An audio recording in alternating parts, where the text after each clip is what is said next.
Bismillahirrahmanirrahim, Ayah Bunda. Sebelum dimulai, mari kita sama-sama share ya kajiannya supaya dapat manfaat di luar sana, saudara, keluarga, dan teman-teman kita.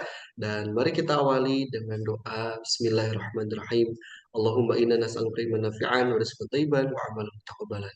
Amin ya Allah ya Rabbal alamin. Kepada Pak Chandra, guru kita semuanya, kami persilahkan. Tafadhol Pak Chandra.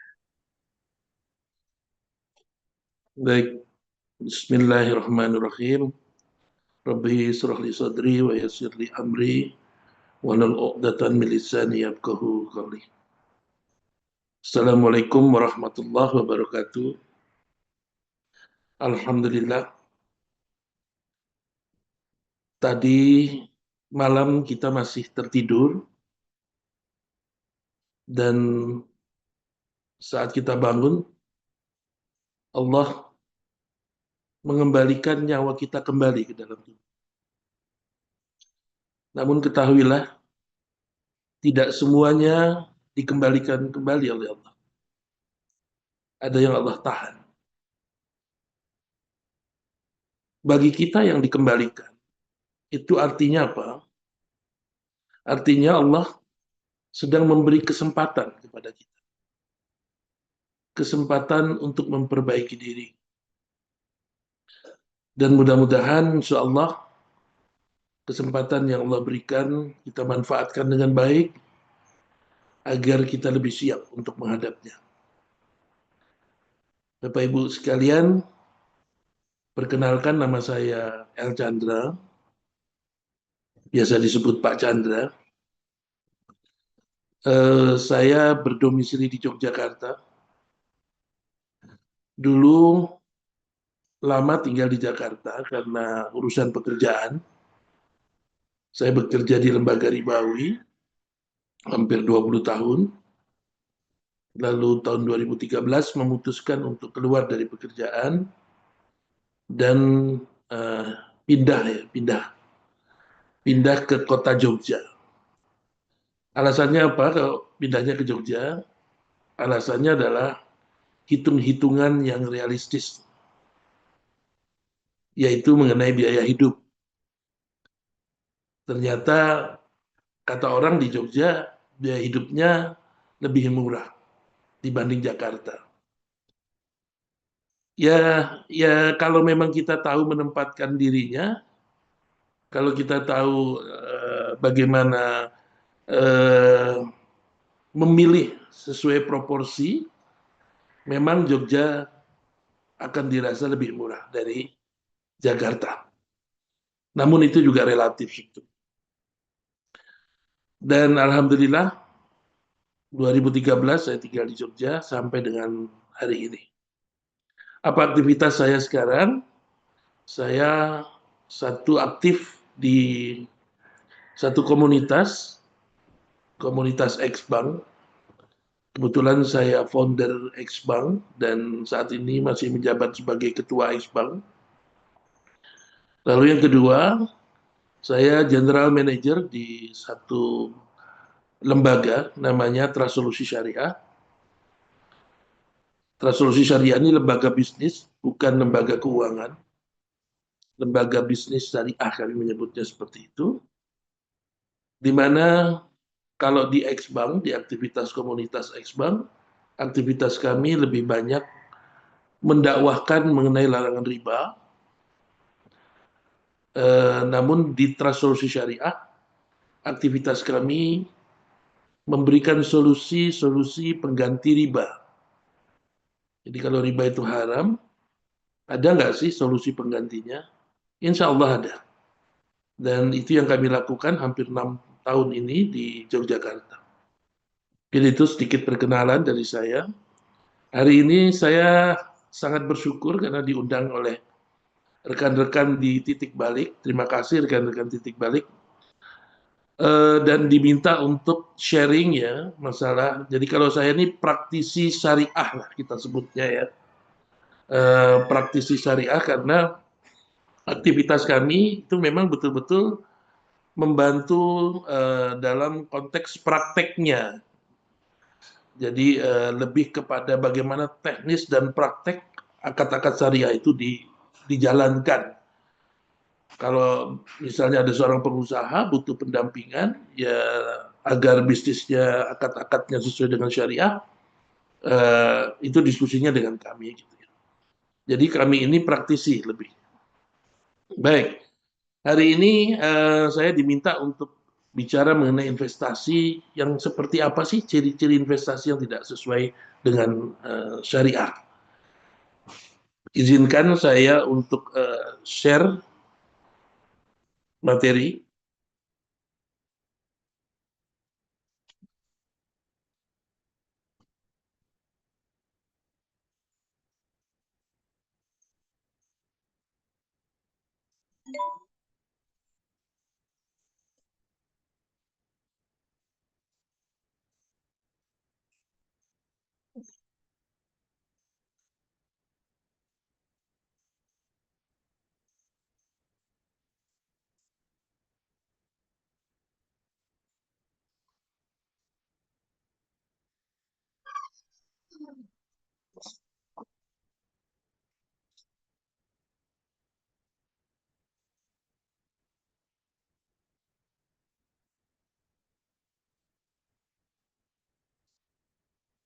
Bentar ya.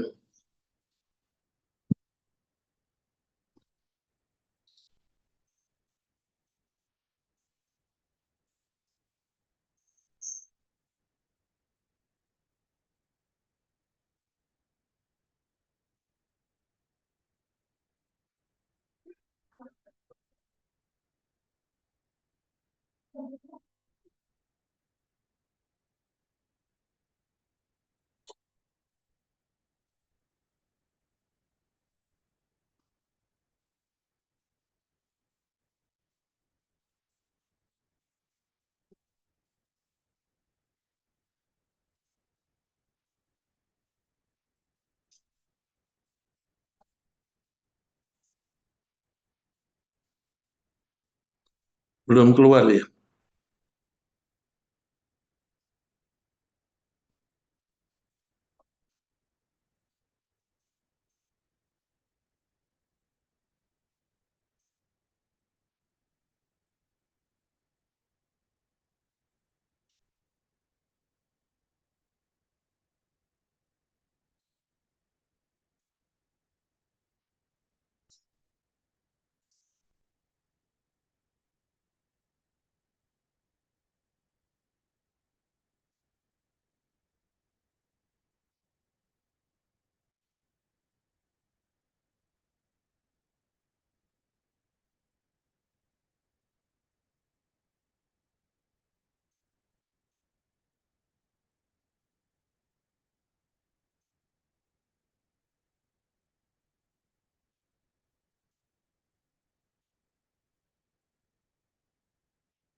Apakah sudah nampak belum ya?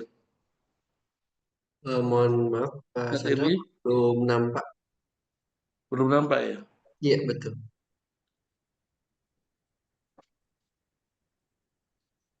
Baik nih, saya kayaknya punya kesulitan untuk melihat itu, tapi izinkan mungkin saya tidak tampilkan ininya.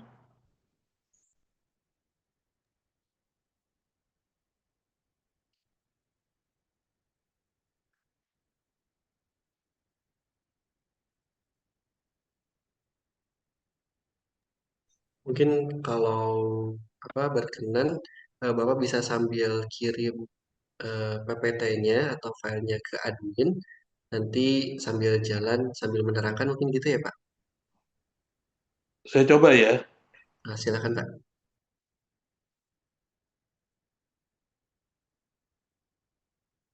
Saya kirim ke Mas Sansan aja ya. Boleh silakan, Pak.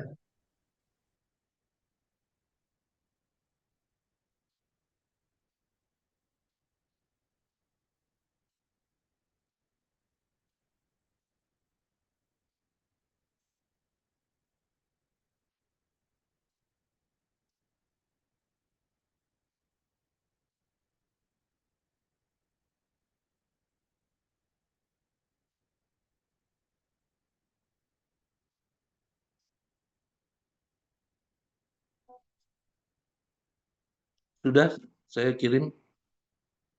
Baik, Oke, terima kasih. sambil proses. Jadi kalau kita bicara mengenai investasi yang tidak sesuai syariah, kembali tadi saya bilang bahwa sampai dengan saat ini banyak sekali korban-korban dari investasi bodong. Padahal aktivitas investasi bodong ini yang saya ketahui ya, itu sudah dimulai dari tahun eh, mungkin 40-30 tahun yang lalu ya. Itu sudah ada transaksi-transaksi yang seperti ini dan sampai dengan saat ini sebetulnya polanya sama. Dari yang dulu sampai dengan saat ini itu polanya sama transaksi bodong itu. Namun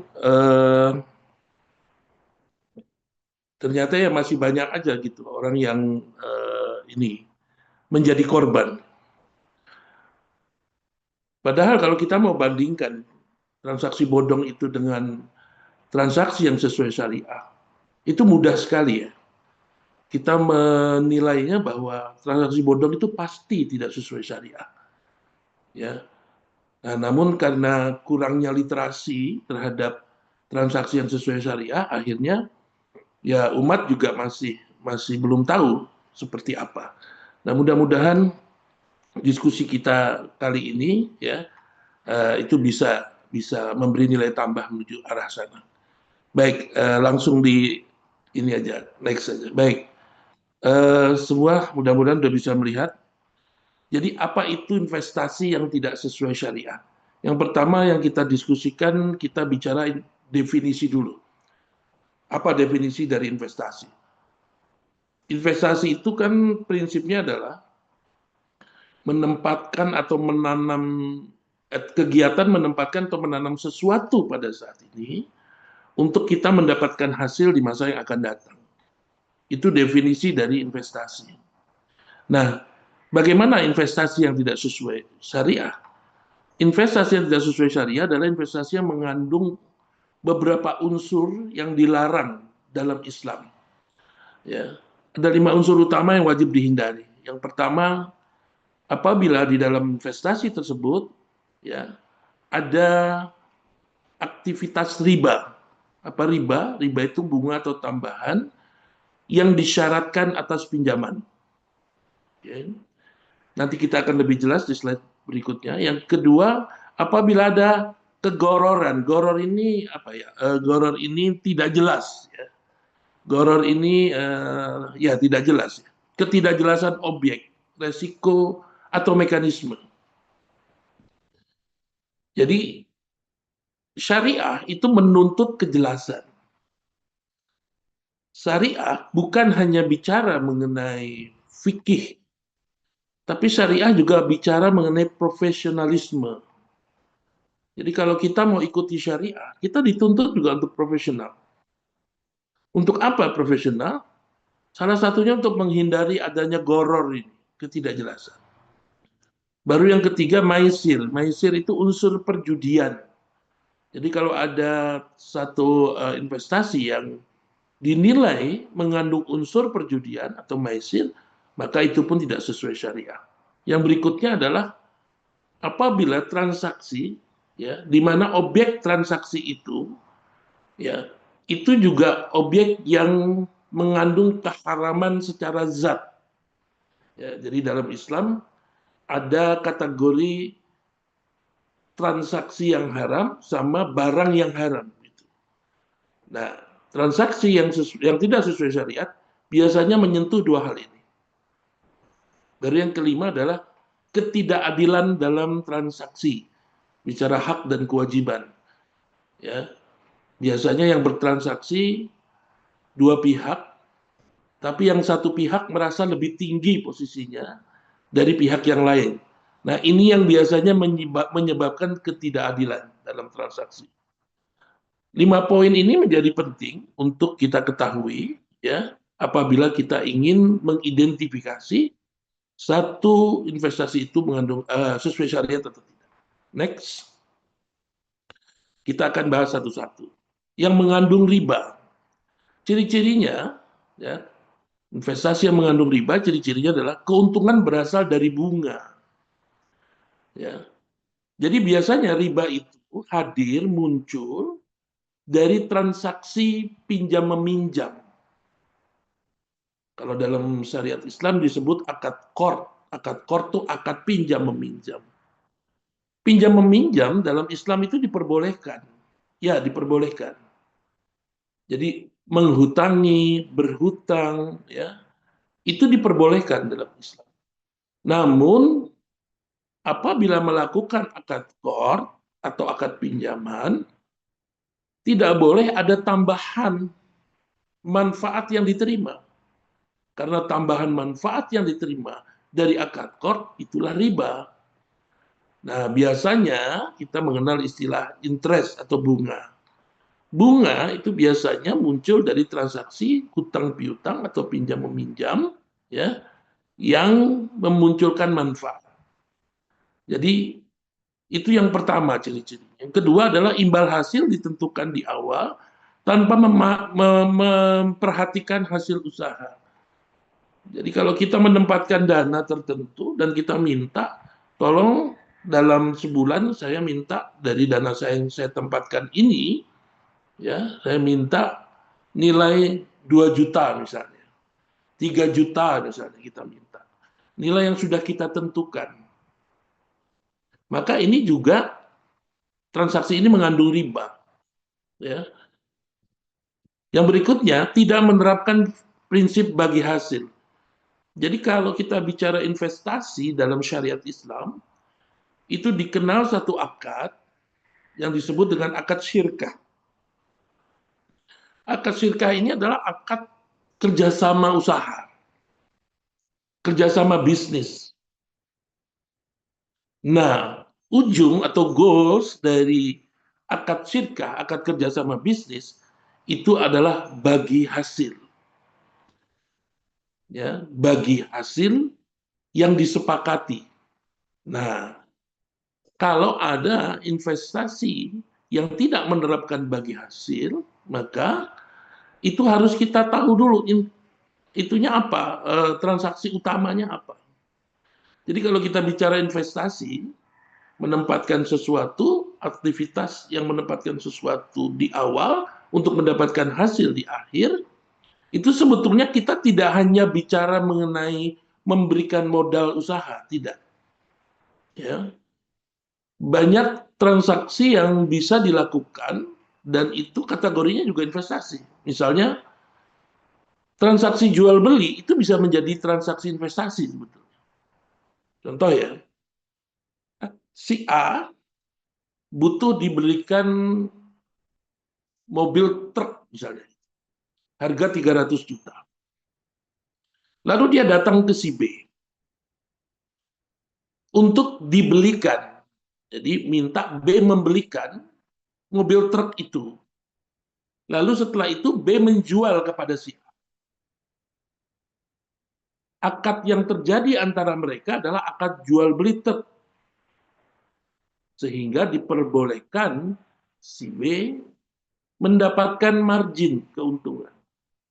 Jadi kalau tadi beli mobil truk harganya 300, dibeli oleh si B, lalu setelah B membelinya, B menjual lagi kepada si A, ya. A ini membeli dengan setelah B menambahkan margin. Itu diperbolehkan. Dan akad utamanya yang mereka lakukan adalah akad jual beli truk, akad jual beli barang. Jadi ini diperbolehkan. Nah, ini bisa termasuk atau terkategori investasi kalau ternyata B gitu ya. B mengizinkan kepada si A untuk mencicil pembayaran truk ini.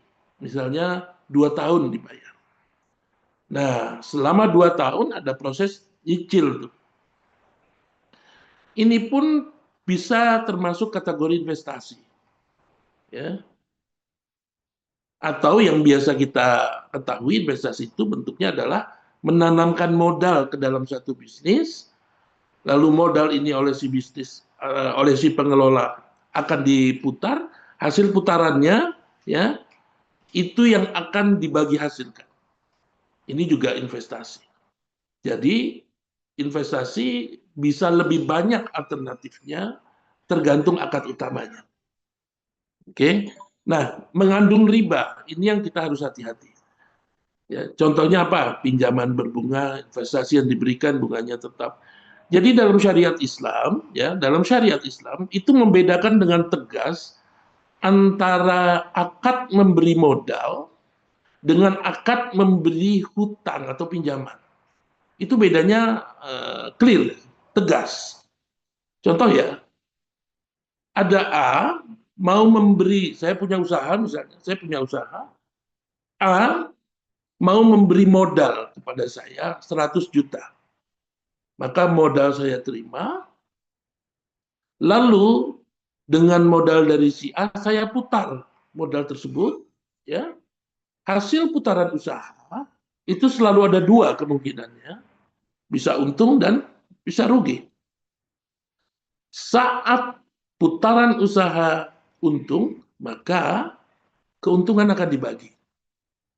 Begitu juga saat putaran usaha rugi, maka kerugian juga dibagi. Itu akad modal. Jadi kalau kita menempatkan, kalau si A menempatkan modal ke saya, dia paham bahwa dia akan jadi bagian dalam bisnis saya, dan dia harus siap dengan bagi hasil dan bagi rugi. Itu konsekuensi. Yang kedua, kalau akadnya modal, uang 100 yang diberikan kepada saya dengan akad modal tadi, hasil putarannya saya putar, ya, taruhlah putarannya 10 juta untungnya. 100 saya putar untung 10 juta. Maka kalau di akadnya modal, bagi hasil dilakukan pengalinya bukan 100 tapi 10. Jadi kalau mereka sepakat bagi hasil misalnya 40-60, maka 40-60 pengalinya bukan dari nilai 100, tapi dari nilai 10 dari hasil putaran. Berbeda dengan pinjaman. A kenal saya sebagai pengusaha, lalu A mau meminjamkan uang ke saya 100. Maka kalau A mau meminjamkan uang 100 ke saya, posisi si A tidak akan menjadi bagian dalam bisnis saya. Dia tetap pihak ketiga yang ada di luar bisnis. Kalau modal, A jadi bagian dalam bisnis saya. Oke.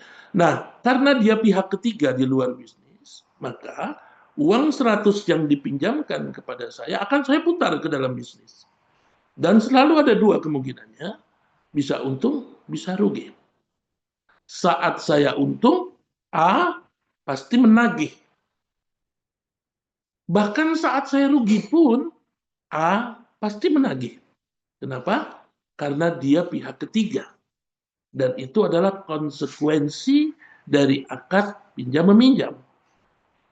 Yang kedua, biasanya uang 100 yang dipinjamkan kepada saya, taruhlah A bilang, nanti kasih bagian saya, kata si A, ya, taruhlah 20%. Nah, saat nanti perhitungan dilakukan, A akan minta 20% ini pengalinya adalah 100. Gitu. Walaupun sebetulnya 100 ini waktu saya putar, saya hanya dapat untung 10 misalnya. Tapi tetap aja A akan minta kepada saya bagi hasil 20%, pengalinya adalah 100. Ya, itu biasanya seperti itu. Nah, itu ciri-cirinya hutang kalau itu pinjaman. Nah, jadi terjadi perbedaan yang clear sebetulnya antara pinjaman dengan modal. Oke. Yang berikutnya, kalau kita bicara mengenai, boleh next, transaksi yang tidak sesuai syariah itu mengandung doror, ketidakjelasan. Ciri-cirinya apa? Informasi investasi tidak transparan. Ya. Jadi kebanyakan saya melihat ya, orang-orang yang ditawari investasi, ya, itu diskusi mereka antara yang butuh investasi sama yang mau menempatkan, diskusi mereka tuh kebanyakan bicaranya cuma masalah nisbahnya saja. Ntar bagi hasilnya gimana? Gitu. Mereka akan bernegosiasi di situ. 40-60, 30-70, 50-50. Ya. Yang kurang, ya, mendiskusikan mengenai apakah proyek yang akan dikerjasamai ini itu proyek yang realistis atau tidak. Ini jarang sekali didiskusikan. Kebanyakan berdiskusinya mengenai tadi, bagi hasilnya mau berapa. Padahal mau berapapun bagi hasil diterima oleh investor, kan sangat tergantung dari realisasi ya actual bisnis yang terjadi. Tapi justru ininya yang tidak terlalu banyak didiskusikan. Nah, itu yang kita sebut informasi investasi tidak transparan. Dan biasanya investor penyelenggara aktivitas ya, orang yang butuh investasi biasanya ngerti nih. Kalau investor tuh butuhnya, perlunya, maunya cuma pengen lihat bagi hasilnya cakep apa enggak gitu. Tapi dia tidak peduli bahwa bagi hasil itu ada pengalinya. Nah, faktor pengali ini yang kurang didiskusikan. Yang berikutnya adalah resiko dan mekanisme keuntungan tidak jelas. Ya. Jarang sekali proposal investasi itu menunjukkan resiko. Itu jarang. Bahkan kalau bisa ditutup-tutupi. Ya. Nah, itu termasuk kategori goror kalau dalam syariah. Ya.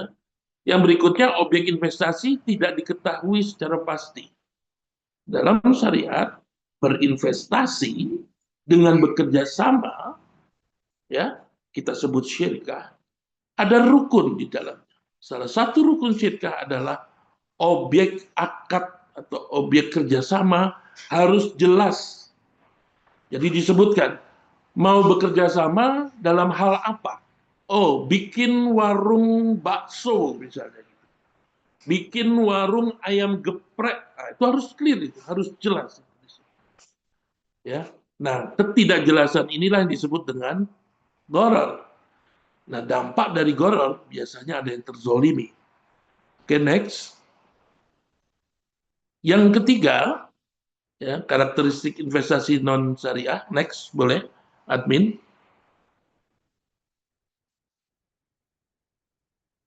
Admin boleh di next.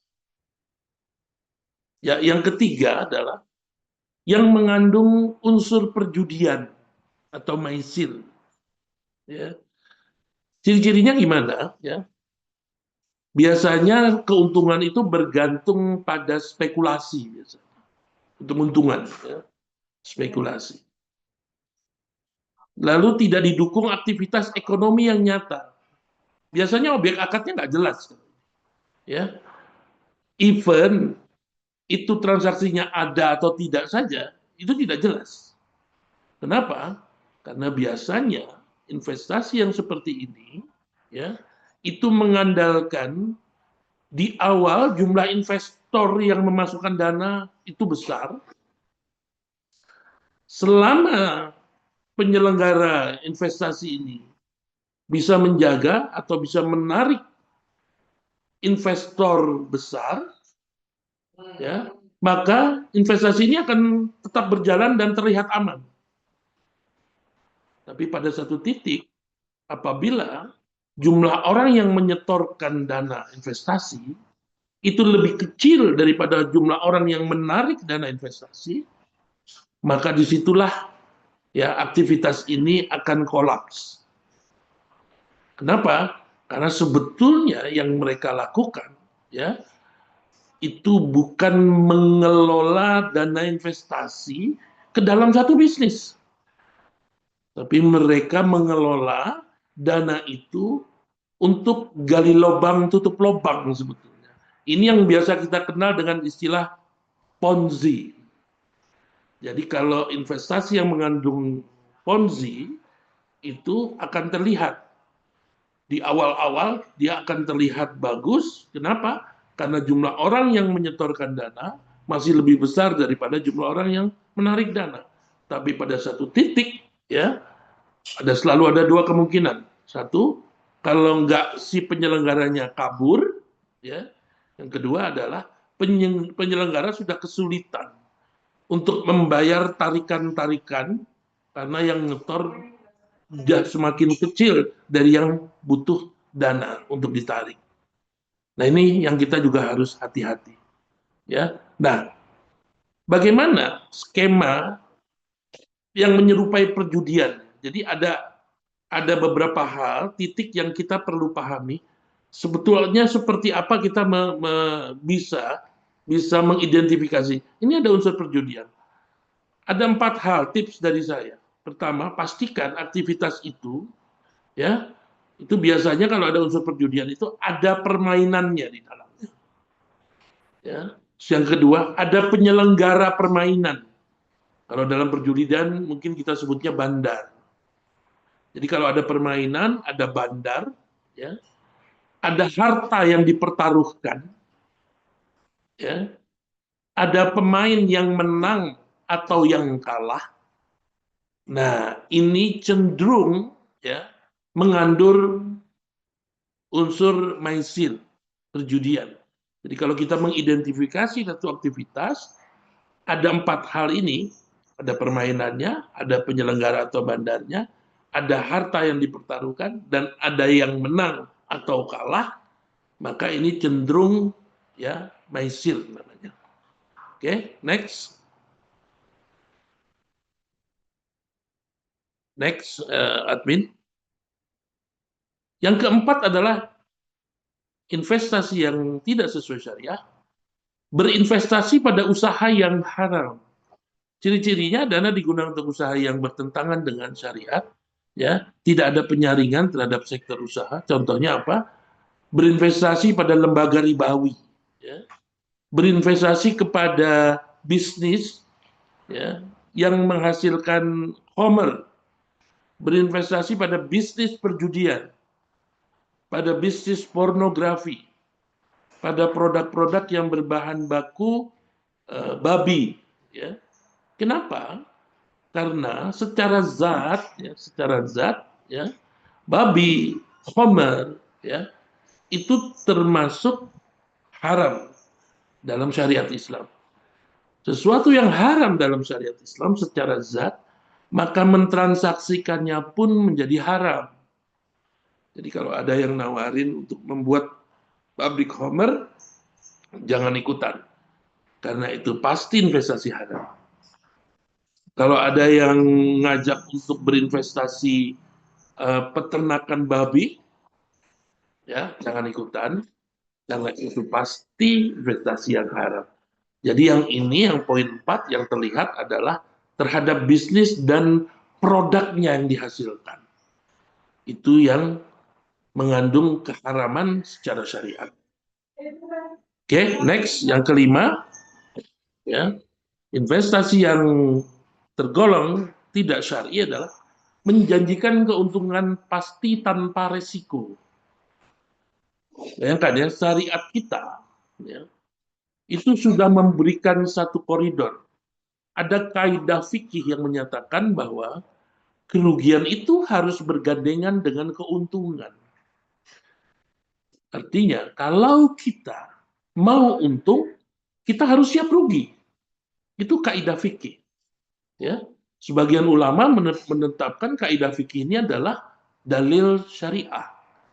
Jadi kalau kita mau berinvestasi, kita harus siap rugi. Ya. Nggak bisa berinvestasi tapi tidak mau rugi. Ya. Itu berarti melanggar kaidah fikih. Nah, menjanjikan keuntungan pasti tanpa resiko, ya, ini tidak diperbolehkan kalau kita melakukan akadnya adalah investasi. Menawarkan keuntungan tinggi secara tetap. Nih, menawarkan keuntungan tinggi. Ini ada hubungannya dengan bisnis yang mau dikerjasamai. Kenapa? Dalam syariat, bisnis yang mau dikerjasama itu harus maklum, harus jelas. Tadi saya bilang, kita mau kerjasama berinvestasi di bisnis apa? Oh, bisnis ayam geprek. Terus nanti saya dapat bagi hasilnya berapa? Saya dapat Bapak dapat bagi hasilnya sekian. Yang kalau kita hitung bagi hasil segitu itu, untuk bisnis atau untuk karakteristik bisnis seperti ayam geprek, ya, itu nggak akan masuk sebetulnya. Secara kewajaran, ya, bahkan untungnya ayam geprek itu saja, ya, itu tidak masuk secara kewajaran.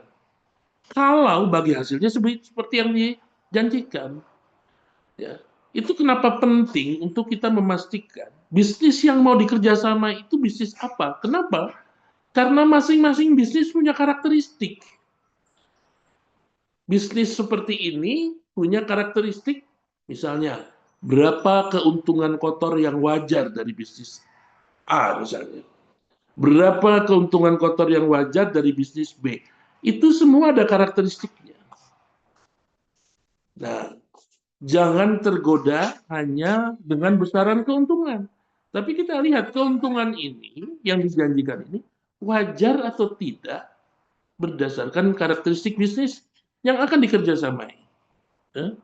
Terus yang berikutnya mengklaim tidak memiliki resiko. Kita tanya deh ya sama pebisnis yang paling jago di dunia. Siapa? Misalnya kita ambil contoh Elon Musk misalnya. Tanya sama Elon Musk. Apakah Elon Musk bisa menjanjikan bisnisnya itu pasti untung? Ya.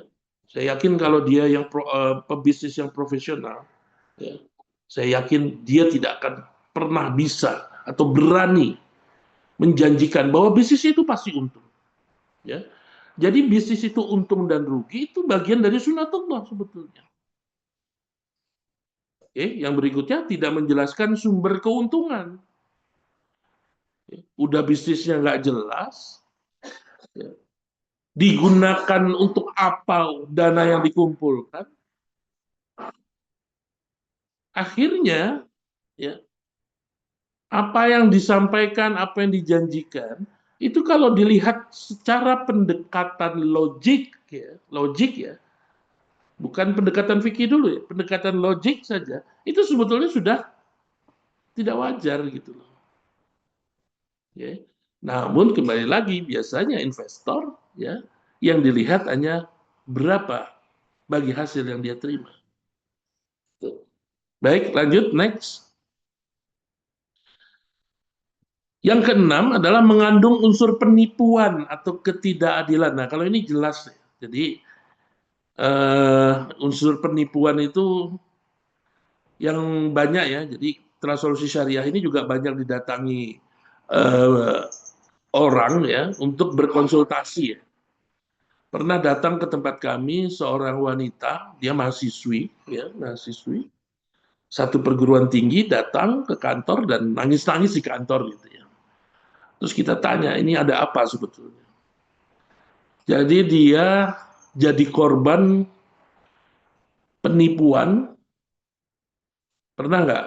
Mungkin Bapak Ibu sekalian pernah tahu ada penipuan postingan itu. Jadi kita diminta untuk memposting ya, memposting sesuatu lah.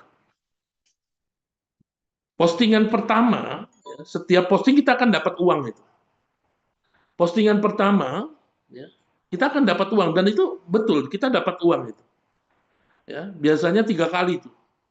Postingan pertama, postingan kedua, postingan ketiga, itu kita betul dapat uang. Ya. Kenapa 3 kali? Untuk meyakinkan kita. Ya. Nah, postingan berikutnya mulai mereka membuat aturan main. Ya, nilainya harus sekian dan lain sebagainya. Dan biasanya kita dimasukkan ke dalam satu grup. Grupnya bisa 4 atau 5 orang. Ya, penyelenggara permainan ini bilang bahwa orang yang ada di grup ini itu sebetulnya semuanya juga sama ya, peserta semua gitu. Namun ternyata faktanya bukan. Jadi pesertanya ya cuma si mahasiswa ini aja, dia sendiri sebetulnya. Ya, yang 4 orang lainnya itu adalah komplotan ini. Di mana narasi yang dibangun di dalam grup ini seolah-olah keberhasilan transaksi. Ya, misalnya yang satu bilang, alhamdulillah nih uang saya sudah cair. Ya kemarin saya melakukan ini. Ntar yang lain nimpali, iya kemarin aku juga. Ini akhirnya si mahasiswi tertarik. Oke, ujungnya dia mengalami kerugian 24 juta. Yang jadi masalah adalah uang yang digunakan 24 juta itu adalah uang kelompok. Jadi kebetulan mahasiswi ini ditunjuk sebagai bendahara ya, aktivitas. Jadi mahasiswa, kelompok mahasiswa ini ingin melakukan studi banding ke Brunei waktu itu. Brunei. Ya. Jadi mereka nabung lah uangnya. Yang pegang tabungannya si bendahara ini, si mahasiswi ini. Sudah terkumpul uang 24 juta dan ternyata dia terkena penipuan seperti ini. Akhirnya uangnya habis. Ini yang membuat dia bingung. Ya. Karena uang bukan uangnya dia dan dia tertipu. Nah, pasti yang ini tidak sesuai syariah. Ya. Kenapa? Karena ada yang terzolimi di sini. Nah, biasanya apa yang ada unsur penipuan gini, informasinya pasti tidak transparan, ya. Dan ada manipulasi data, ya. Kenapa? Karena memang mau mengiming-imingi. Keuntungan diperoleh dengan merugikan pihak lain, ya. Nah, ini bagian dari unsur perjudian sebetulnya. Karena di dalam perjudian itu pasti ada yang kalah, pasti ada yang menang. Skema yang tidak jelas atau menyesatkan. Mungkin Bapak Ibu pernah dengar, ini yang lagi marak nih, ya. Ada seorang tokoh agama ya, yang mengumpulkan dana, ya, yang mengumpulkan dana. Penyampaiannya informasinya adalah itu untuk investasi, ya. Tapi ternyata itu kalau istilah perbankan itu side streaming, salah digunakan, ya, salah digunakan. Akibatnya ya banyak jamaahnya yang tertarik waktu ditawari investasinya, ya sekarang ya kecewa bahkan marah, ya,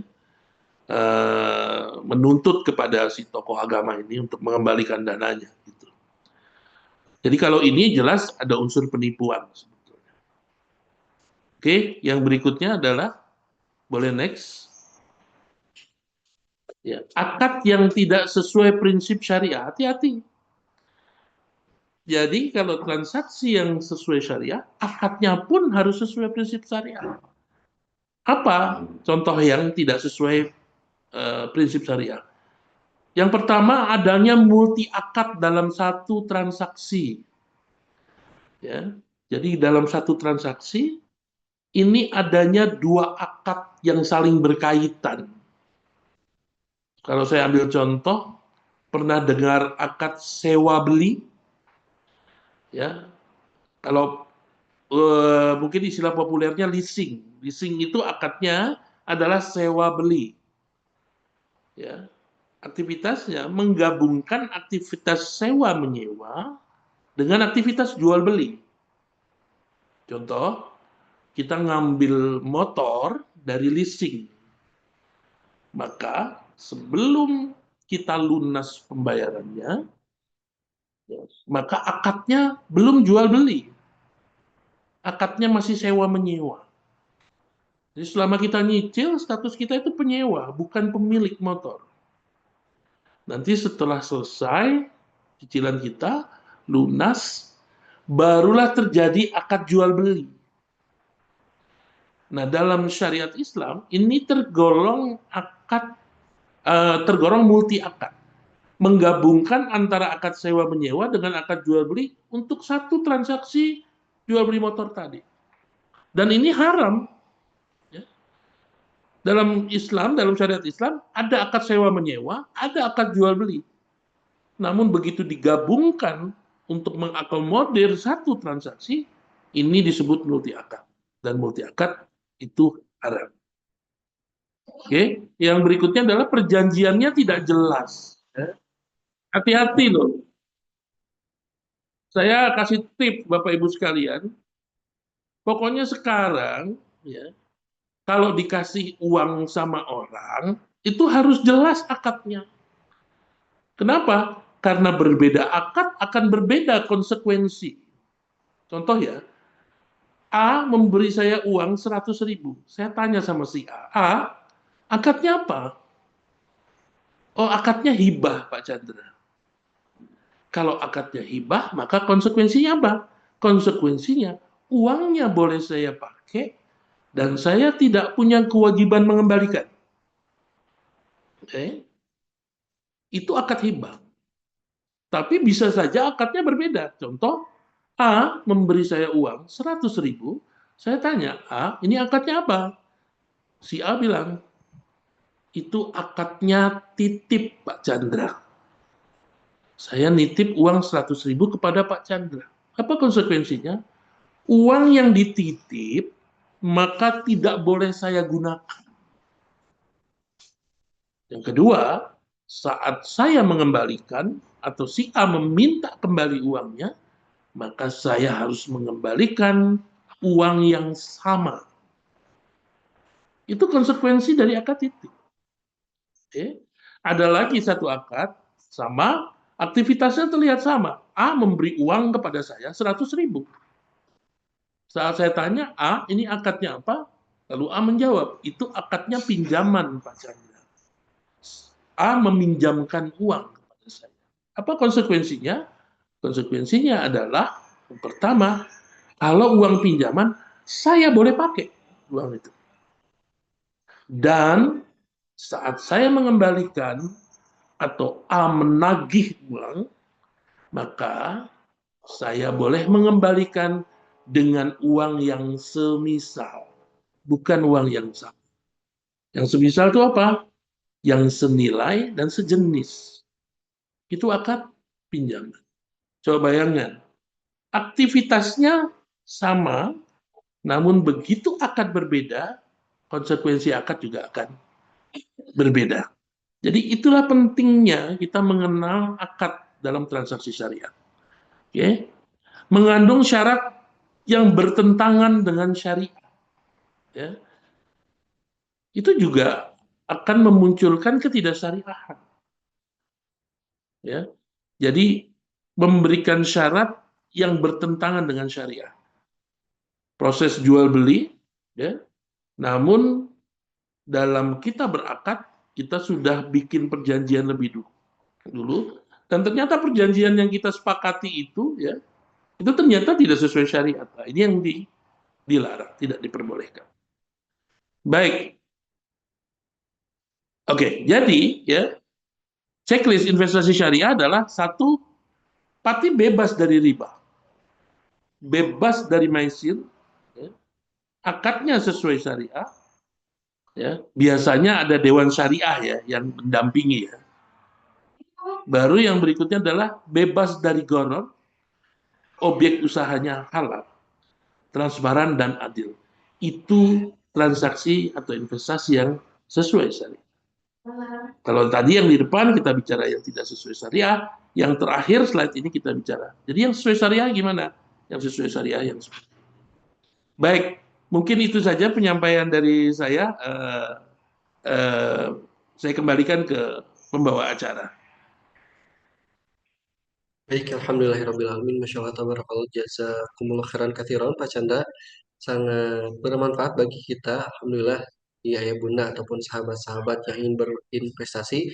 Jadi kita sudah tahu ya, tidak ada apa, jadi tidak ada yang ditutup-tutupi, ada harus dijelaskan ya, mengenai resikonya, kemudian keuntungannya, dan juga modalnya itu jangan dari riba seperti itu. Banyak lagi ya yang bisa kita dapatkan pada pagi hari ini. Namun sebelum masuk kepada sesi tanya jawab, mari kita sama-sama saksikan informasi ataupun video yang bermanfaat ini ya Bunda. Silahkan admin.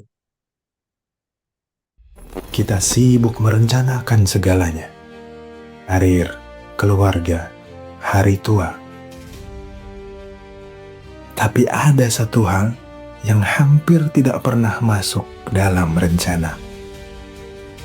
Padahal ia pasti datang untuk semua orang, tanpa pengecualian. Tapi kematian bukan akhir perjalanan. Justru disitulah perjalanan yang sesungguhnya dimulai. Ada yang terjadi saat ruhmu meninggalkan jasad. Ada perjalanan yang menantimu di sana. Ada pertanyaan yang tidak bisa kamu tunda jawabannya. Dan ada bekal yang hanya bisa disiapkan sekarang. Bukan untuk menakutimu, tapi karena perjalanan sepanjang ini terlalu penting untuk tidak dipahami. Kullu nafsin dha'iqatul maut. Kullu nafsin dha'iqatul الموت وإنما توفون أجوركم يوم القيامة فمن زحزح عن النار وأدخل الجنة فقد فاز وما الحياة الدنيا إلا متاع الغرور.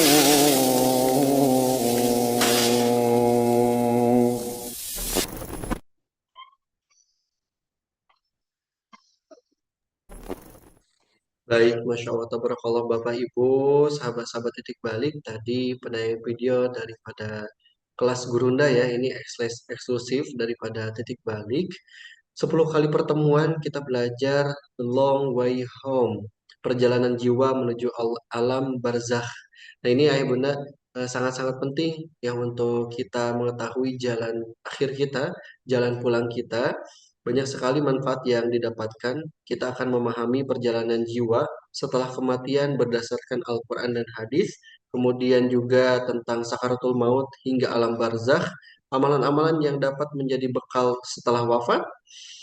Mempersiapkan diri untuk bisa husnul khotimah, mati dalam keadaan indah, keadaan baik. Dan juga rekaman ini lifetime ya, bisa bebas diakses kapanpun dan dimanapun. Dan juga Ayah Bunda bisa bertanya langsung kepada Bunda pada sesi live-nya. Jadi yang belum daftar, silahkan Ayah Bunda daftar kepada admin ya, insya Allah 10 kali pertemuan tanggal 20 Juli sampai 20 Agustus setiap Senin dan Kamis, Masya Allah. Seperti itu Ayah Bunda informasi yang dapat kami sampaikan. Semoga Ayah Bunda bisa mengikuti kelas eksklusif TLWH, Masya Allah, bersama Gurunda Ustadz Dinda Firmansyah. Selanjutnya, Ayah Bunda, sahabat-sahabat titik balik, kami izin ya untuk membuka pertanyaan kepada Pak Chandra. Alhamdulillah, di sini sudah ada Bu Ida dari Jatinangor. Apa yang ditanyakan Bunda? Silahkan langsung kepada Pak Chandra. Assalamualaikum warahmatullahi wabarakatuh. Terima Waalaikumsalam. kasih atas kesempatannya. Ya, Pak Chandra, apa namanya? Saya mau tanya, saya kan pernah investasi ke pesantren, ke pondok pesantren, langsung sama pemimpinnya. Terus untuk modal usaha pembukaan mat di dalam pesantren. Terus apa namanya? Itu ada akadnya, ada perjanjiannya eh, untuk bagi hasilnya 50-50. Terus ternyata ini Ustadz apa namanya? eh, kan akhir tahun 2021.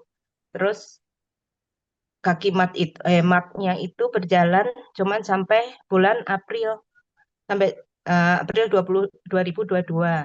Setelah itu ditutup karena pengelolaannya nggak bagus sama banyak barang yang eh, maksudnya administrasinya nggak bagus, manajemennya nggak bagus. Terus habis itu eh,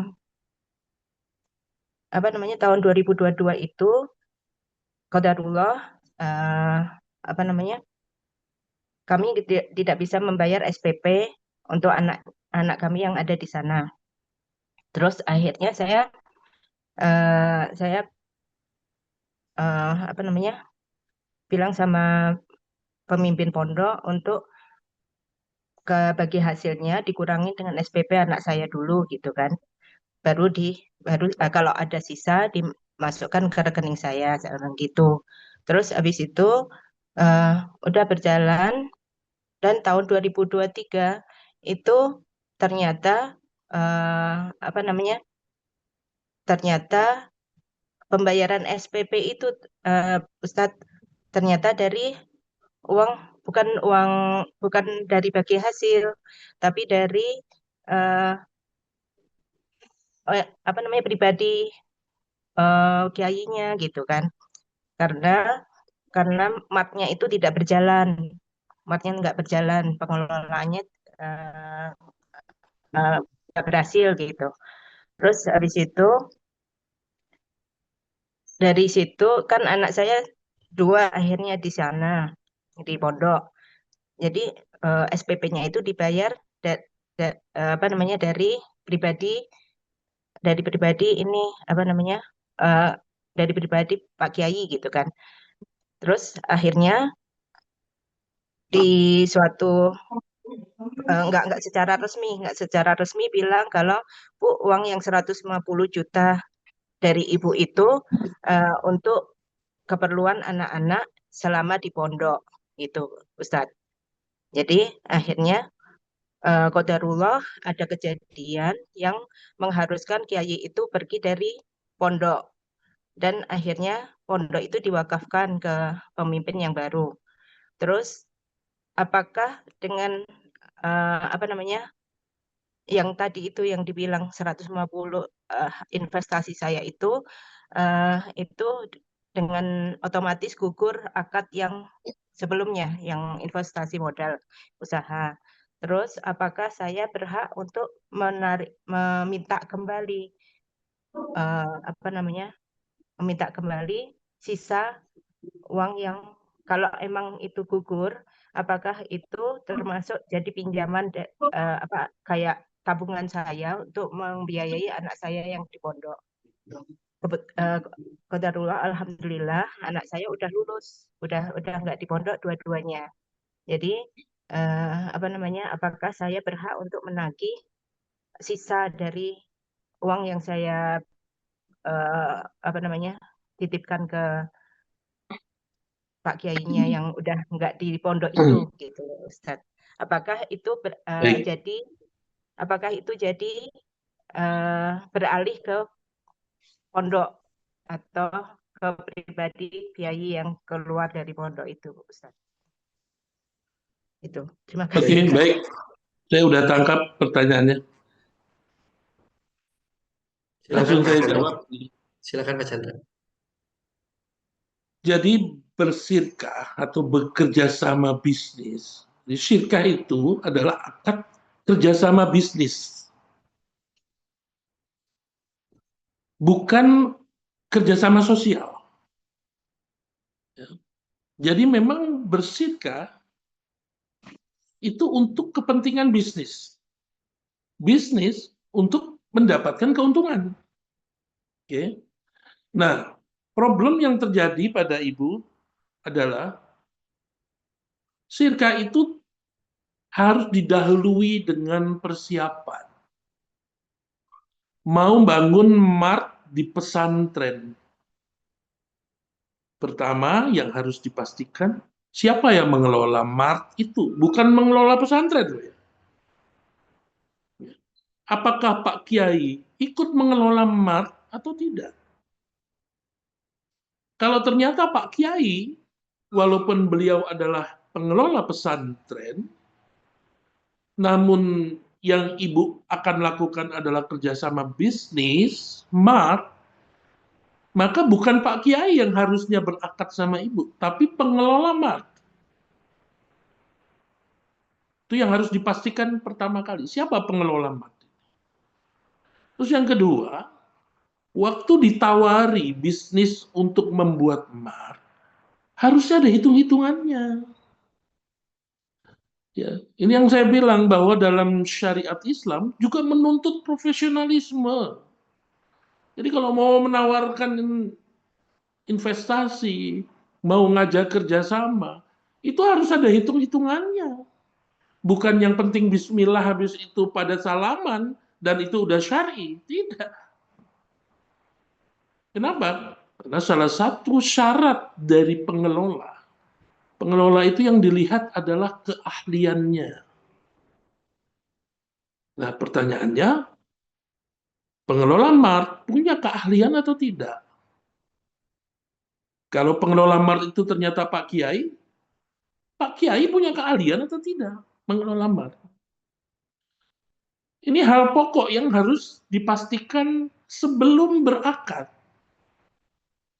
Hitung-hitungan tadi harus jelas. Kebutuhan modalnya berapa, modal itu akan dibutuhkan untuk apa saja, dan proyeksi itu perkiraan ya. perkiraan nanti dengan modal seperti itu ya, akan didapat hasil seperti apa? Perkiraan. Itu perlu dilakukan di awal agar kita bisa menilai bahwa bisnis yang ditawarkan kepada kita ini memang bisnis yang real, bukan bisnis yang fiktif. Kan muncul pertanyaan, yakin 150 juta yang Ibu berikan dengan dasar akad kerjasama membuat MAR, seluruhnya dipakai untuk membuat MAR? Yakin? Kalau yakin, apa dasarnya? Atau tidak yakin? Kalau tidak yakin, kemana sisanya? Nah, ini semua butuh profesionalisme.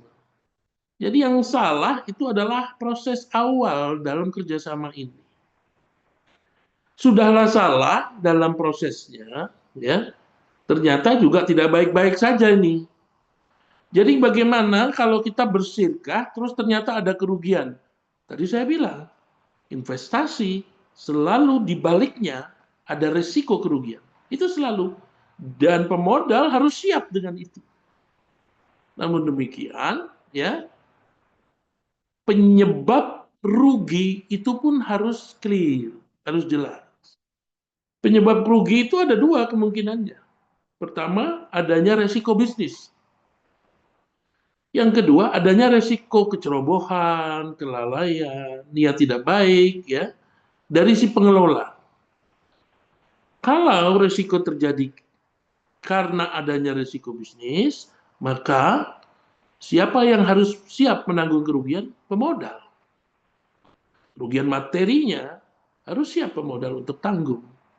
Namun kalau kerugian disebabkan karena adanya unsur tadi penipuan, kecerobohan, kelalaian, maka yang harus menanggung kerugian materinya itu adalah pengelola. Dan ini harus siap. Nah, kasus yang terjadi ini, saya nggak tahu nih akhirnya Mart itu kondisinya rugi apa untung. Tapi kalau dari cerita tadi saya bisa menangkap Mart ini posisinya rugi. Gitu. Nah, kalau rugi kan harus dipertanggungjawabkan dan semua ada hitung-hitungannya. Sehingga jelas kalau rugi berapa kerugiannya, ya. Dan kerugian ini siapa yang harus menanggung? Kalau ternyata pemodal dalam bisnis Mart ini bukan cuma Ibu. Kita nggak pernah tahu Pak Kiai menghubungi siapa lagi yang juga ternyata jadi pemodal dalam Mart ini, ya.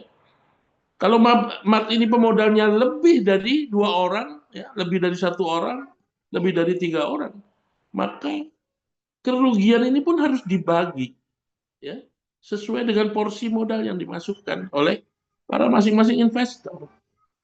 Nah, proses itu saya lihat tidak terjadi nih.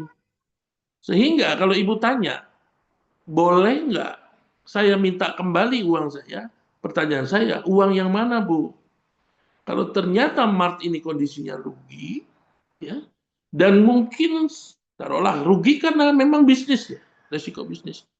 Maka kerugian itu sudah memotong ya modal yang Ibu tanamkan.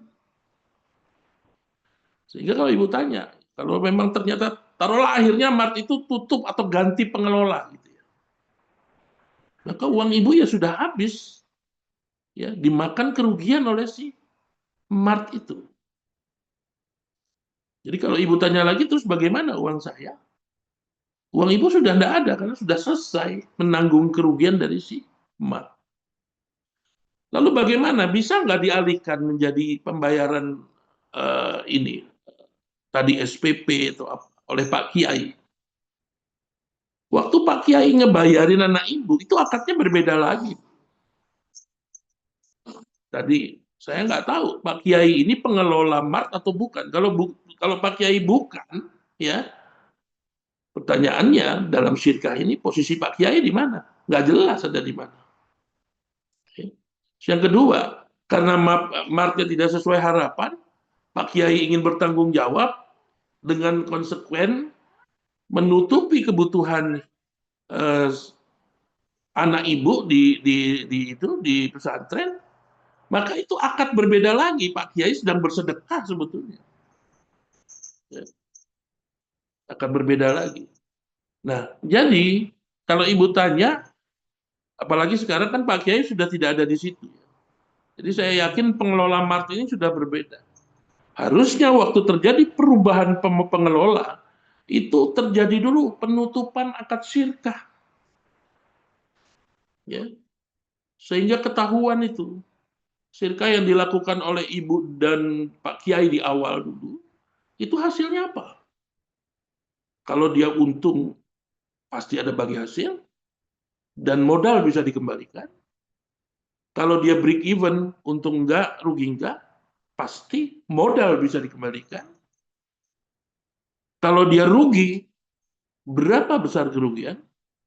Apakah masih ada sisa modal yang bisa dikembalikan? Nah, itu dilakukan dulu prosesnya. Baru terjadi perubahan para pihak, termasuk pengelola dalam hal ini. Jadi menurut saya kelemahan atau kurangnya problem ini adalah karena ketidakpahaman dalam menjalankan akad syirkah. Bahkan sebelum berakad pun, ya, proses syirkah, proses persiapan syirkah tidak dilakukan dengan baik.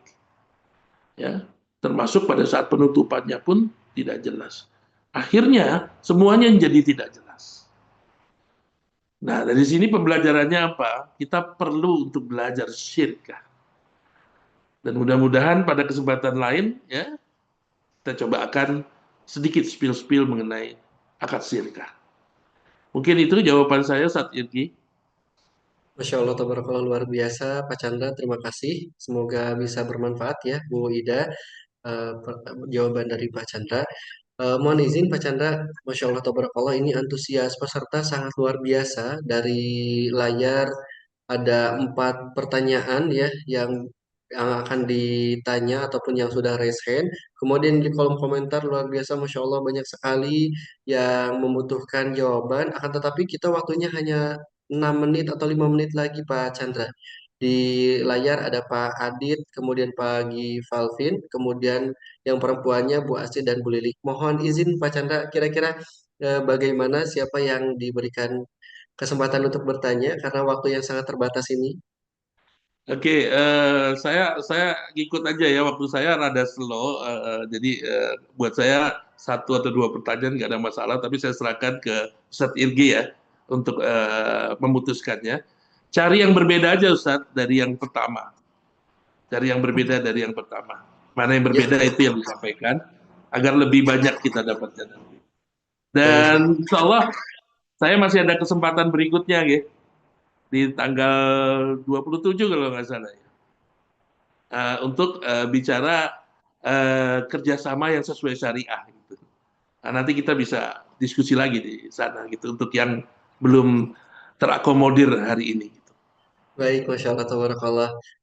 Sepertinya memang di kolom komentar yang dilihat ini berbeda juga dan kemudian di layar, Masya Allah, apresiasi Bu Asti dan Bu Lilik juga sudah on cam. Tetapi pengennya apa Irgi bapak-bapak ya, karena sudah perempuan sudah, jadi bapak-bapak yang belum, mohon maaf ya Bunda ya. Pak Adit dari Makassar, boleh disampaikan secara singkat pertanyaannya. Silahkan Pak Adit, bisa terkoneksi. Assalamualaikum warahmatullahi wabarakatuh. Waalaikumsalam. Waalaikumsalam. Saya juga pernah berinvestasi karena modal saya tidak mencukupi waktu itu pada tahun 2022. Saya saya terjerat pinjol 14 juta. Ya, saya juga pernah ditipu sama orang tidak dikenal waktu waktu yang waktu itu ada teman mengajak bilang ini bisnis itu bermodal besar. Jadi saya juga menerima investasi itu. Bisnis saya itu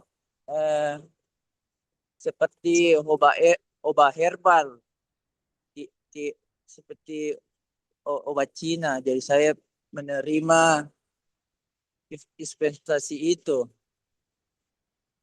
Dan yang saya mau tanyakan, apakah eh, pinjol termasuk syariah atau bukan? Yang pertanyaan kedua, apakah dari investasi itu eh, modal kita modal kita yang kita kasih, apakah ada keuntungannya dari modal investasi tersebut? Sekian, terima kasih.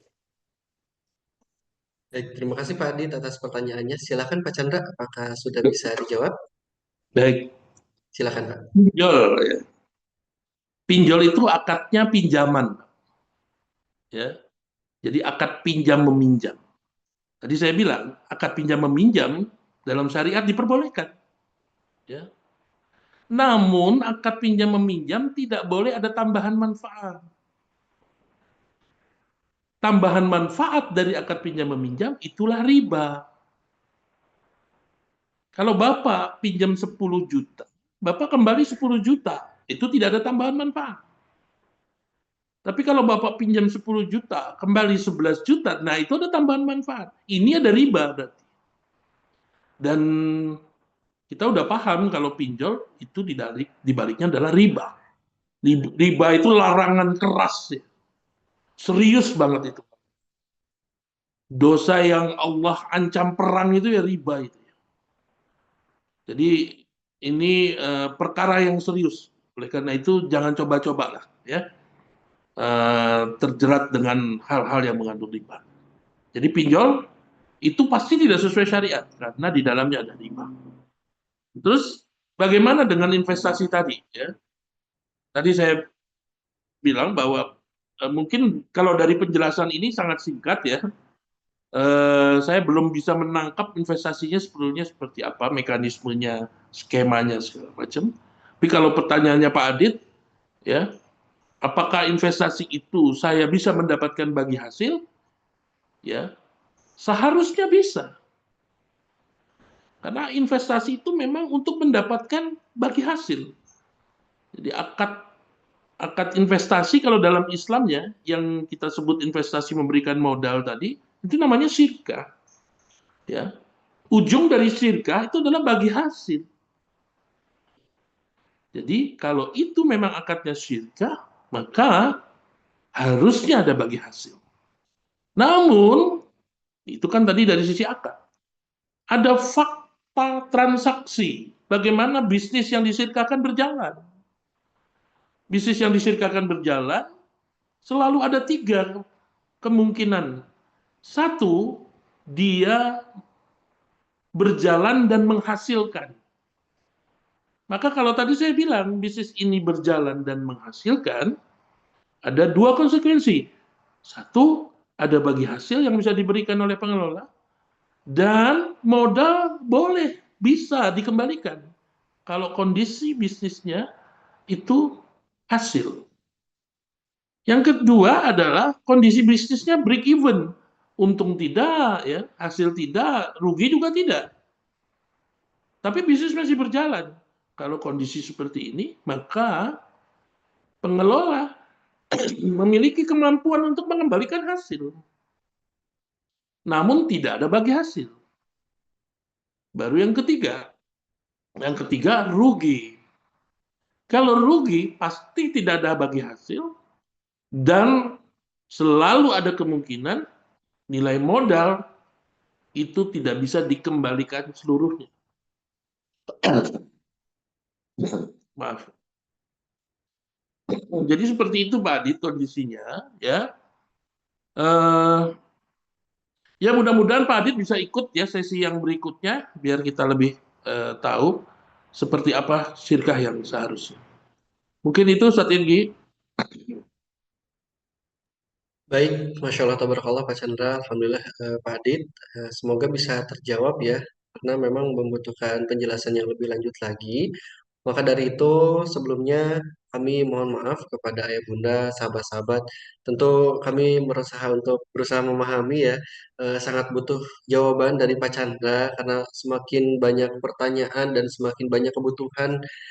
Tentunya kita perlu ya akan terus belajar dan di kesempatan yang berharga ini dan singkat ini tidak mungkin terjawab semua ya karena waktu yang membatasi. Jadi kami mohon maaf yang sebanyak-banyaknya ya kepada ayah bunda ataupun sahabat-sahabat yang belum bisa terjawab, baik itu yang raise hand ataupun yang di kolom komentar. Kalau bisa, silakan disalin ya di kolom komentar ataupun pertanyaan ayah bunda untuk bisa ditanyakan kembali pada webinar selanjutnya yang akan diisi oleh Pak Chandra. Seperti itu, nggih, Bapak, Ibu, dan sahabat-sahabat semuanya. Kami kembalikan kepada Pak Chandra untuk menutup dengan closing statement. Silakan, Pak Chandra.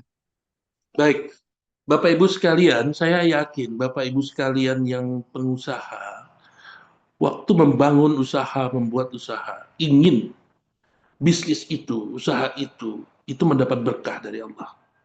Pasti saya yakin Bapak Ibu ingin itu. Namun pertanyaannya, apakah dalam berusaha, dalam aktivitas kita menjalankan bisnis, apa yang kita lakukan sudah mengarah kepada keberkahan itu? Kebanyakan belum. Karena itu, tidak bisa tidak, kita harus mempelajari syariat. Kenapa?